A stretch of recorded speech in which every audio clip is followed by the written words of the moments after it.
Aaron Singerman and Chris Acecto with RxMuscle.com sitting here in Orlando at the Show of Champions, Europa Show of Champions, and we're going to break down the 212 men's. And I guess the story of the day, the story of the show, for me anyway, would be the inclusion of Troy Alves, your client, in the 212. It's kind of like a mystery. People didn't think he could make the weight. You probably knew he could make the weight. Yeah. And now everyone's real weight. Everyone lies about it, but you get him on the scale. Yeah, I know what Troy weighs. And so you knew it was possible for him. Do you think that this was a smart move for Troy coming down to 212? I mean, I think it's a smart move in the context that he can be really competitive here on paper.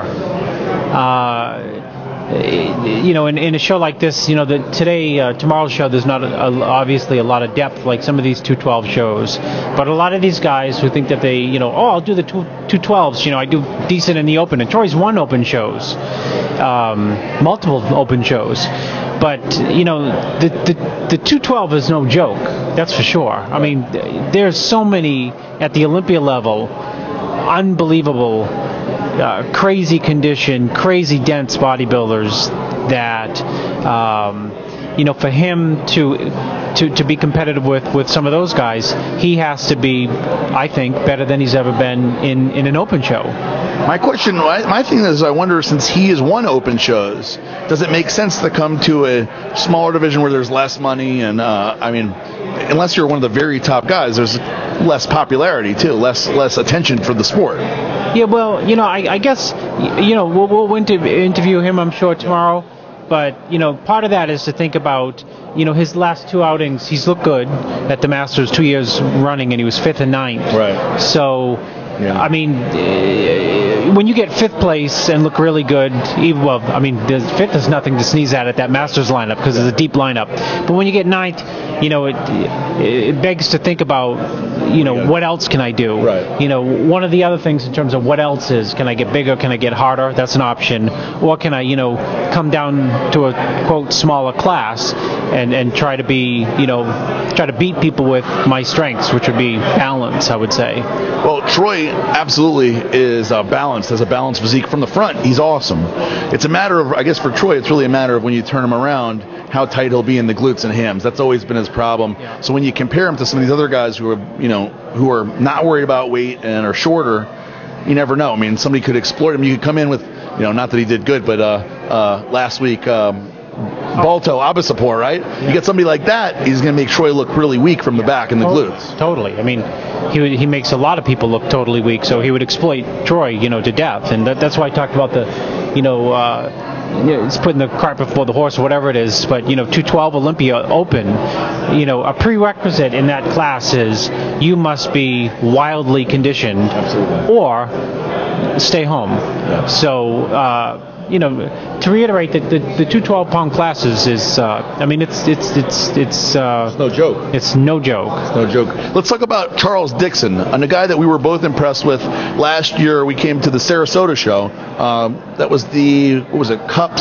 Yeah, the Valenti Cup. Valenti Cup. Right. You're good. Right, yeah. So at the Valenti Cup, he was in the top. I think it was 3rd place or 4th place, and we were both very impressed with him. Shorter guy, very stocky. He's like a tank. I've seen some pictures of him on Facebook that he posted, and he looks very good. I think that if he brings it in totally peeled, he's going to give somebody like Troy Alves some problems. I agree again, because he, everyone has flaws, and he's got some of them which would be maybe structural, but he's got a ton of muscle, and in Sarasota last year, he was in his best condition that I think he's ever been in. Yeah, he was real happy. Remember we interviewed him? He was real happy. He should have been, because he was, he looked spectacular, and if he can duplicate that, he will definitely give anyone in the show a good run, because he's got dense muscle that looks like it's been training for 20 years. And I'm sure, and I think he has. So I was very impressed with him at the show. Actually, the guy who beat him was Raul Jimenez, who is I remember thinking at the time, I think you agreed with me that we kind of didn't know if he deserved to be so high, but he's definitely got to be considered because he's had high placings in the past. Yeah, I think he's he's got a lot of balance, and he comes in good condition. I think maybe back in Sarasota between him and Charles, that was a toss toss-up. I would have given the nudge to Charles based on freak factor and just gnarliness. Those two are, they'll be battling it, probably close to each other again, tomorrow. Marco Rivera is also a guy we have to talk about here. He had a great year last year. It was very close. I remember, I think Jose Raymond just barely beat him in one of the shows, your client. Yeah. A very good bodybuilder. How do you think he'll fare up compared to these guys we've mentioned so far? I think if he's peeled out of his mind, he'll win. He can win the show. There's nothing not to like about him, really. There's just not something, he's just not spectacular. Right. That's not to say he's not great, but I think for him to win, he's just got to be at his all-time best, and he's capable of winning for sure. Let's mention Amit Sapir from Israel. Is my only Jewish brethren in the contest here. Last year he never really. You guys are in the media. You're media. Yeah, only media generally. So to have him compete, that's like a feather. Muscle. Yeah. So he was one that didn't really have the size. I know he works with Tad, the diet coach, and Tad says he put on a lot of muscle this year in the off season.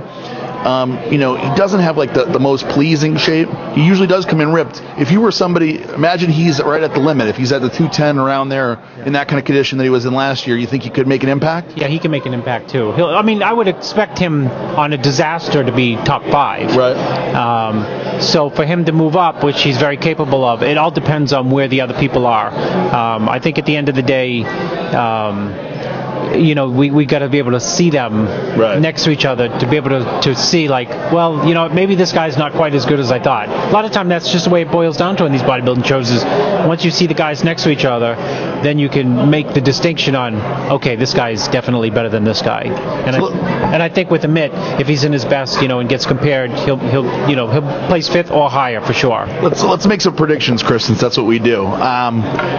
Should I go first since you have Troy in the contest? Yeah. I'm going to get you in trouble with Troy. So I'm going to go top 3. I'm going to put, I think that I'm going to put Charles Dixon. I think I'm going to give him the surprise win. I'm going to put Troy in 2nd. And in 3rd, I think that I'm going to have to go Raul Jimenez. I would go with... who's on that list that we reviewed again? Sorry, we got because you left someone out. Raul Jimenez, yeah. No, the kid from New York. The kid from New York. Who did I leave out? You left out important. Oh, Marco Rivera. Marco Rivera. I think he's the dark horse. Yeah. So I would go with. I'm guessing, and I'm not saying this with a lot of confidence. I'm going with Troy based on this. Yeah. Based on that he's won 3 Open Pro shows in the last couple of years. Yeah. Based on the fact that against a very deep Masters lineup the last 2 years, he's been very competitive. Right. He's the favorite. I think he's the favorite to win. Yeah, and based on that, on a lot of shots, he creates a very illusionary, very round look. True. And we know what his liabilities are. So I would go with probably him, the edge, though I would see Rivera pushing him with Charles Dixon, with those two possibly coming in first, with Troy delegated to 3rd if things just, you got to see them next to each other, so because they're different physiques. Sure. So those, though, are my pretty much solid top 3. It's funny, Chris, because this is the first contest in a long time where we've looked at the competitor list and we really had, other than Troy, we really don't know what these guys look like because we hadn't seen them this year and we hadn't seen them in a while, so it's kind of hard to really make a good educated prediction, Yeah, well, a prediction, we should call it the guess round. Yeah, this is the guessing. This is in a lot of sports you can make predictions, but in bodybuilding, it's a prediction with a heavy dose of guessing because we never know. Yeah, and every single show we go to, there's always something that's a surprise to everyone. Whether it be the placing, we say, God, he should have placed higher, or this guy should have placed lower, or the prediction, we're expecting someone to look like peeled, and then they're not. Right. Or we expect somebody to be like improved, because so we saw pictures 3 weeks ago. Sure. And they're worse than 3 weeks ago. So I guess there's so many variables, with all the last minute, things that can go. Sometimes that's what makes the shows exciting for me because even when we go to Arnold, like a lot of times with Arnold, you kind of have an idea. You have a really, or in the Olympia, you have a really strong idea of where things are going to turn out. Sometimes it's not as exciting as not knowing anything. So, that's the benefit. We don't know. We're just guessing. Yeah. So this is not the preview. This is the guess. This is the guessing video. It's like a game show. Yeah, this is the guessing video. We need some like Jeopardy music or something. Maybe I'll put that in right now. You never know. So, Chris, that's glutes and hams for $10. Glutes and hams for $10. Well, I could just put a little picture and you can identify them. Maybe we'll do that next time. Yeah. We should play that game. Yeah, exactly. Whose quads are these? Yeah, that would be good. Quads 500. I bet you would win. I wouldn't know any of the guys from the 80s and stuff. You get all of them. All right, so that's it from Orlando for tonight.